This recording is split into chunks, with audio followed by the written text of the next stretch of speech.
وما خلقت الجن والانس الا لیعبدون۔ محترم ناظرین اور معزز سامعین اکرام، اللہ رب العزت کی قدرت کاملہ عجیب اور غریب ہے۔ اللہ نے یہ دنیا امتحان گاہ بنائی ہے، اس کے اندر جو ہم بوئیں گے وہ آخرت میں ہم پائیں گے۔ اللہ تعالیٰ نے کتنی مخلوقات پیدا کی ہے، کس طریقے کی دنیا بنائی ہے، کب سے دنیا بنی ہے، تو اس کے بارے میں سائنس کہہ رہی ہے کہ 3 ارب سال ہو گئے دنیا بسے ہوئے کو۔ 3 ارب سال ہو گیا دنیا کے وجود میں آئے ہوئے کو۔ ایک سائنس کی تحقیق ہے جو ایک اسٹار کو لے کر، کہکشاں ستارے کو لے کر ان کی تحقیق ہے کہ 3 ارب سال ہو گئے دنیا کو بسے ہوئے کو، ٹھیک ہے۔ پھر اس کے اندر کتنی مخلوقات ہے، سائنس بتاتی ہے، جدید سائنس بتاتی ہے کہ 1 اسکوائر انچ بھی جگہ باقی نہیں ہے روئے زمین کے اوپر، اس پلینٹ ارض کے اوپر 1 اسکوائر انچ بھی جگہ باقی نہیں ہے جہاں پہ کوئی نہ کوئی مخلوقات پائی نہیں جا سکتی ہو۔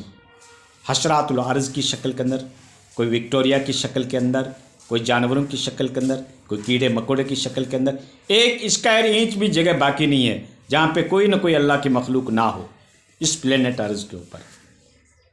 اور اس کی اقسام 2 لاکھ سے بھی اوپر ہے، جدید سائنس کہہ رہی ہے اس کی اسپیسی، اس کے اقسام 2 لاکھ سے بھی اوپر ہے۔ یہ ساری مخلوقات اللہ کا کریشن ہے، یہ ساری مخلوقات اللہ کی پیدا کردہ ہے، اس کا کریٹر صرف اللہ رب العزت کی ذات ہے۔ ہم انسان جو ہیں، ہم آدم کی اولاد ہیں۔ انسانی تخلیق کا سلسلہ جا کے آدم تک پہنچتا ہے، اور آدم کو اللہ نے مٹی سے بنایا۔ آدم نبینا علیہ السلام کو اللہ تعالیٰ نے پیغمبر بھی بنایا تھا، اور سب سے پہلے انسان ہے، فرسٹ انسان آدم ہے۔ اس کے بعد یہ انسانی سلسلہ چالو ہے۔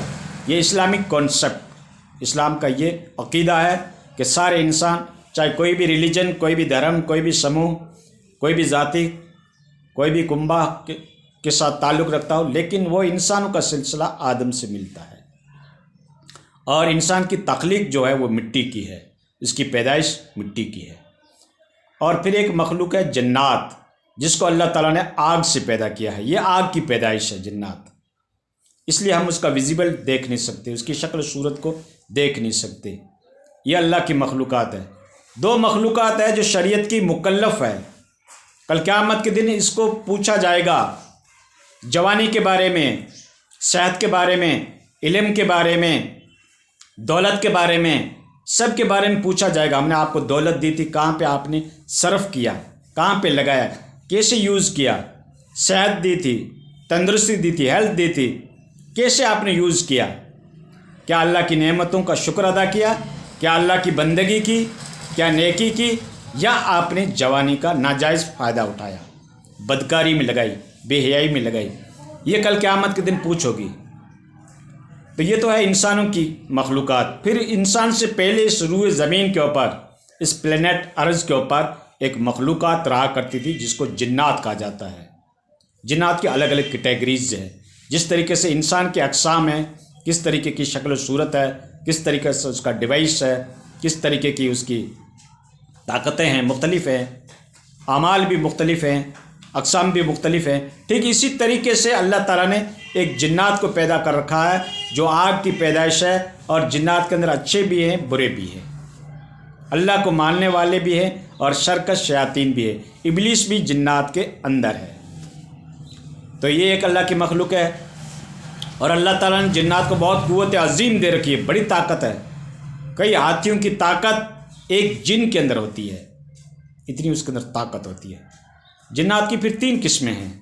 ایک وہ جنات ہیں جو ہوا میں اڑ جاتے ہیں، ایک وہ جنات ہیں جو سانپ اور کتے کی شکل کے اندر ہیں، جو ہماری اس دنیا کے اندر پائے جاتے ہیں، اور ایک ایسے وہ جنات ہیں جو خانہ بدوش ہیں، ایک جگہ سے دوسری جگہ منتقل ہوتے رہتے ہیں، گھومتے پھرتے رہتے ہیں، ایسے بھی جنات ہیں۔ تو یہ سب کچھ اللہ تعالیٰ نے ایسی جنات کی مخلوقات کو پیدا کر رکھا ہے۔ اور جنات سے پہلے کوئی مخلوقات تھی، تو اس کے بارے میں ابن کثیر اپنی کتاب البدایہ و نہایہ میں لکھتے ہیں۔ علامہ طبرانی، ابن زیاد، شہاب الدین اجمیری وغیرہ یہ مورخین لکھتے ہیں کہ جنات سے پہلے بھی 27-28 قسم کی مخلوقات اس دنیا کے اوپر تھی۔ اس میں سے ایک مخلوقات کا ذکر کرتے ہیں، ہند اور بن، ہند مخلوقات جو ہے یہ ہوا میں اڑا کرتی تھی. کئی مورخین کہتے ہیں کہ اس کے 2 سر ہوا کرتے تھے، 2 جسم ہوا کرتے تھے. اور بن مخلوقات جو ہے وہ سمندر کے اندر رہا کرتی تھی، جس طریقے سے آج کے دور کے اندر مچھلیاں، مگرمچھ وغیرہ سمندر رہتے ہیں. ٹھیک اسی طریقے سے ایک مخلوقات جنات سے پہلے بھی تھی جو بن مخلوقات تھی، جو سمندر میں رہا کرتی تھی. تو عجب دیکھا تیری محفل میں تماشا، کہیں اندھیرا کہیں روشنی. بہرحال یہ اللہ ہی بہتر سمجھتا ہے کہ اللہ نے کتنی مخلوقات پیدا کیا، کیسے ان کی ڈیوائس رکھی ہے، کیسی ان کی شکل و صورت رکھی ہے، کس طریقے کی ان کی کمپٹیشن رکھی ہے، کس طریقے کی جو صلاحیتیں دے رکھی ہے. یہ سارے معاملات تو اللہ کے علم کے اندر ہے، کوئی اتھینٹک ثبوت نہیں ہے، لیکن میں آپ کو مورخین کی بات بتا رہا ہوں. قرآن کوئی سائنس کی کتاب نہیں ہے، قرآن تو رشد و ہدایت کی کتاب ہے. گمراہ بندوں کو اللہ سے ملاتی ہے اور ان کو جنت اور جہنم کا راستہ بتاتی ہے، صراط مستقیم بتاتی ہے، اور بچھڑے ہوئے بندوں کو اللہ سے ملانے کی تعلیم دیتی ہے. اور ان کی رشد، ان کی ہدایت کے لیے قرآن پاک اتارا گیا. قرآن کوئی سائنس کی کتاب نہیں ہے، لیکن قرآن کی 1000 آیت ہے جن کا تعلق سائنس کے ساتھ بھی ہے. جو انسان جتنی سائنس کے اندر سرچ کرتا ہے، اسٹڈی کرتا ہے، تو قرآن کو سمجھنا اس کے لیے، اس کے معنی، مفہوم، افہام، تفہیم کے لیے وہ اس کی مددگار بن سکتا ہے، اگر سائنس انسان پڑھا ہوا ہوتا ہے تو ٹھیک ہے. باقی قرآن کوئی سائنس کی کتاب نہیں ہے، احادیث کے اندر کوئی سائنس کی تفصیلات نہیں بتائی گئی ہے. لیکن دوستو، سائنس کہتی ہے کہ ایک سورج زمین سے 13 لاکھ گنا بڑا ہے. ایک سورج زمین سے 13 لاکھ گنا بڑا ہے، اور ایسے 3 ارب سورج ہیں ایک گلیکسی کے اندر، اور 250 گلیکسی ہے. اللہ تعالیٰ نے کیسی کیسی چیزیں رکھی ہے، ہم اس کا آبزرویشن نہیں کر سکتے. سائنس جب تحقیق کرتی ہے، اسٹڈی کرتی ہے، سرچ کرتی ہے، ڈسکوری کرتی ہے، کھوج بین کرتی ہے، تحقیقات کرتی ہے، تب اس کے سامنے نئے نئے حقائق منکشف ہو جاتے ہیں.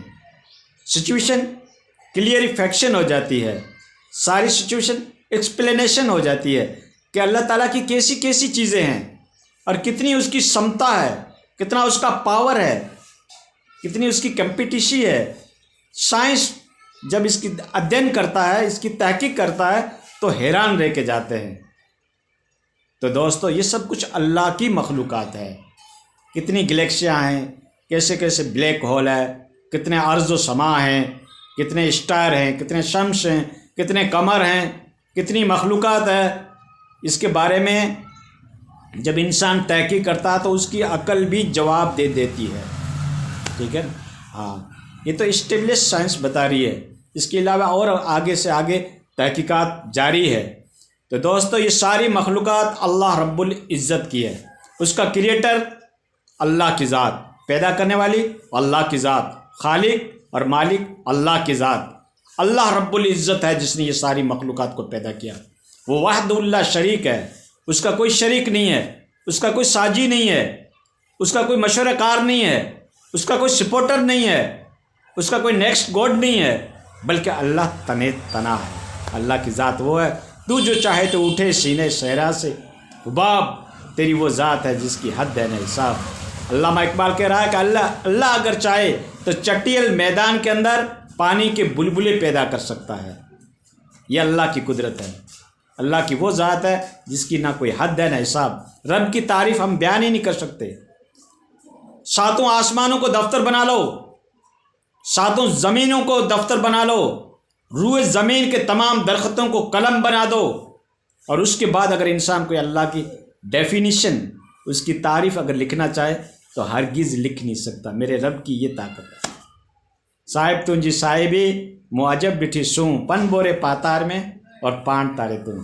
سندھی شاعر کہتا ہے کہ اللہ، میں نے تیری عجیب اور غریب قدرت دیکھی. پتھر کو تو پانی میں ڈبو دیتا ہے اور پتے کو تو تیرا دیتا ہے. عجب دیکھا تیری محفل میں تماشا، کہیں اندھیرا ہے کہیں روشنی.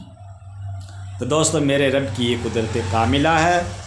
ہمارا فرض ہے کہ ہم اللہ کا ذکر کریں، خدا کا خوف دل میں پالیں. یہ دنیا چند دنوں کی ہے. دنیا کے اٹریکٹیو سین، یہاں کے جھمیلے، یہاں کے رنگین محفلیں، یہاں کے نخلستان، یہاں کے چمنستان، یہاں کے آسمان کو چھوتی ہوئی بلڈنگیں، یہاں وادیوں کے نظارے، کوئل کی چہچاہٹ، یہ پھولوں کی رنگت، یہ سب کچھ چند دنوں کے لیے ہے۔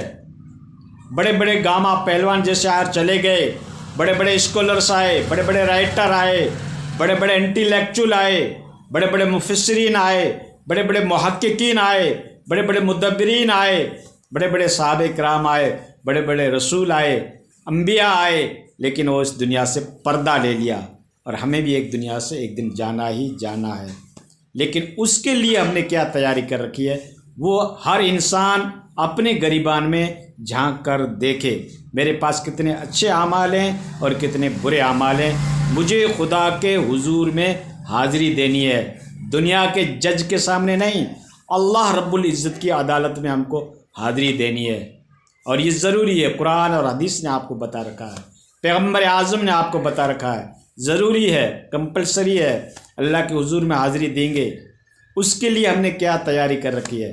ہر انسان آج کے بعد یا اپنے نفس کے اوپر کنٹرول پائے، اپنے گریبان میں جھانک کر دیکھے، اپنی زندگی کا انالیسس کرے کہ میرے پاس کتنی نیکیاں ہیں اور کتنی برائیاں ہیں۔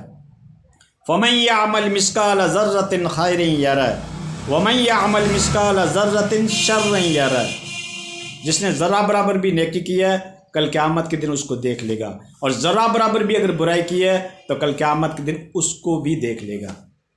تو دوستو، وہ دن آنا ضروری ہے، وہ آئے گا، ججمنٹ ڈے، قیامت کا دن وہ مقرر ہے، اور انشاءاللہ ہمیں خدا کے حضور میں حاضری دینی ہے، اس کی تیاری کرو۔ دوستو، جاتے جاتے میں آپ کو ایک ایسا کلمات بتا دیتا ہوں، ایسا ذکر بتا دیتا ہوں، اگر آپ اس کو پڑھو گے تو انشاءاللہ کامیابی ہی کامیابی ہے۔